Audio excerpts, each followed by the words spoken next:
بسم اللہ الرحمن الرحیم الصلاۃ والسلام علیکہ یا رسول اللہ وعلی آلکہ و اصحابکہ یا حبیب اللہ۔ سنت اور حدیث کے متعلق سوال کیا گیا ہے کہ ان کے اندر کیا فرق ہے اور اسوہ رسول کسے کہتے ہیں۔ سنت یاد رکھیے، اس کا لغوی معنی تو ہے طریقہ، اور دین کے اندر جو سنت کا تصور ہے اور سنت کی جو تعریف ہے جو ہمارے بزرگوں نے، ائمہ متقدمین نے فرمائی، وہ یہ ہے کہ وہ طریقے دین کے اندر جو پچھلے انبیاء کرام علیہم السلام سے چلے آ رہے تھے، حضرت ابراہیم علیہ السلام سے پیچھے سے یہ چلے آ رہے تھے، لیکن وقت گزرنے کے ساتھ ساتھ مشرکین نے، کفار نے اور خواہش پرست لوگوں نے دین کے ان طریقوں کے اندر اپنی بہت سارے عمل کو داخل کر دیا، افعال کو داخل کر دیا اور ان کے اندر رد و بدل کر دیا۔ تو سرکار دو عالم علیہ السلام نے انہی طریقوں کی جو صحیح صورت تھی، جو لوگوں نے داخل کی تھی چیزیں، ان کو الگ کیا۔ جو صحیح صورت تھی، تصویر تھی، وہ امت کے سامنے جو پیش کی، انہیں سنت کہا جاتا ہے۔ مثال کے طور پر نماز ہے۔ نماز ایسا نہیں ہے کہ رسول اللہ نے شروع فرمائی، بلکہ آقا دو عالم علیہ السلام سے پہلے بھی نماز چلی آ رہی تھی، جیسا کہ حضرت ابراہیم علیہ السلام کے بارے میں ملتا ہے۔ جس طرح قربانی ہے، تو قربانی ابراہیم علیہ السلام کے دور سے چلی آ رہی تھی۔ حج ہے، حضرت ابراہیم علیہ السلام کے دور سے چلا آ رہا تھا۔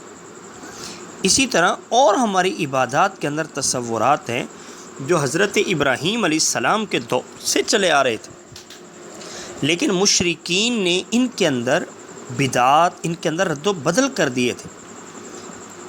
تو پھر سرکار دو عالم علیہ السلام نے ان کی تصحیح فرمائی اور امت کے سامنے ان کو پیش کیا کہ یہ دین کے طریقے ہیں جو چلے آ رہے ہیں، اس کو سنت کہا جاتا ہے۔ آسان لفظوں میں پھر میں کہوں گا کہ ابراہیم علیہ السلام کے دین پر اللہ پاک نے فرمایا وَاتَّبِعْ مِلَّةَ إِبْرَاهِيمَ حَنِيفًا، ابراہیم کے دین کی پیروی کرو۔ فَاتَّبِعُوا مِلَّةَ إِبْرَاهِيمَ حَنِيفًا، بار بار کئی مقامات پر اللہ پاک نے یہ حکم ارشاد فرمایا۔ تو دین ابراہیمی کے جو طریقے چلے آ رہے تھے، مشرکین نے وقت کے ساتھ ساتھ ان کے اندر رد و بدل کر دیا تھا، لیکن نبی کریم علیہ السلام نے ان بدعات کو دور کیا، ان خرافات کو دور کیا، انہوں نے جو تبدیلیاں تھیں وہ تبدیلیاں دور کیں، اور وہ تصویر جو ابراہیم علیہ السلام کے دین کی صحیح تصویر تھی، وہ امت کے سامنے جو پیش فرمائی، اسے سنت کہا جاتا ہے۔ اور حدیث جو کہتے ہیں وہ نبی کریم علیہ السلام کی 23 سالہ زندگی مبارکہ کی تاریخ ہے۔ 23 سالہ، اسے حدیث کہا جاتا ہے۔ اب حدیث میں قرآن و سنت کے جو احکام بیان ہوئے ہیں، ان کی تفصیل بھی بیان کی جاتی ہے۔ قرآن و سنت کے اندر جو مسائل ہیں، ان کی تفصیل بھی حدیث کے اندر بیان کی جائے گی۔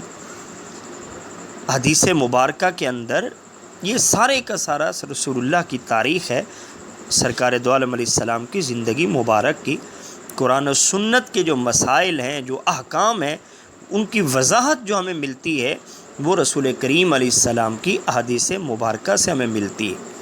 پھر سرکار نے کیسے وقت گزارا، کس طریقے سے شب و روز گزارے، معاملات میں کیا تھے، یہ قرآن و سنت کے جو احکام تھے، ان پر جو رسول اللہ نے عمل کر کے دکھایا، وہ اسوہ رسول کہلاتا ہے۔ مثلا نماز چلی آ رہی تھی، سنت ہے، پیچھے سے چلی آ رہی تھی، لیکن اللہ کے محبوب علیہ السلام نے جو نماز کا عمل اور طریقہ کر کے لوگوں کو دکھایا، اس کے بارے میں فرمایا گیا کہ یہ تمہارے لیے اسوہ ہے۔ لَقَدْ كَانَ لَكُمْ فِي رَسُولِ اللَّهِ أُسْوَةٌ حَسَنَةٌ۔ حج چلا آ رہا تھا، لیکن اللہ کے رسول نے جو حج کر کے دکھایا، فرمایا یہ تمہارے لیے اسوہ ہے۔ اسی طرح قربانی چلی آ رہی تھی، لیکن حضور نے قربانی کر کے دکھائی، فرمایا یہ کیا ہے، تمہارے لیے اسوہ ہے۔ تو دین کے جتنے معاملات ہیں جو پیچھے سے چلے آ رہے تھے، سرکار دو عالم علیہ السلام نے ان کی تصحیح فرمائی اور ان پر عمل کر کے جو صحابہ کو اور امت کو دکھایا، اللہ نے فرمایا یہ تمہارے لیے بہترین نمونہ ہے رسول اللہ کی زندگی مبارکہ۔ تو رسول اللہ نے جیسے دین پر عمل کیا ہے، قرآن اور سنت کے احکامات پر، اسی طریقے سے تم بھی ان کی اتباع کرو۔ اللہ تعالیٰ سے دعا ہے اللہ میں دین کی سمجھ عطا فرمائے، آمین والسلام۔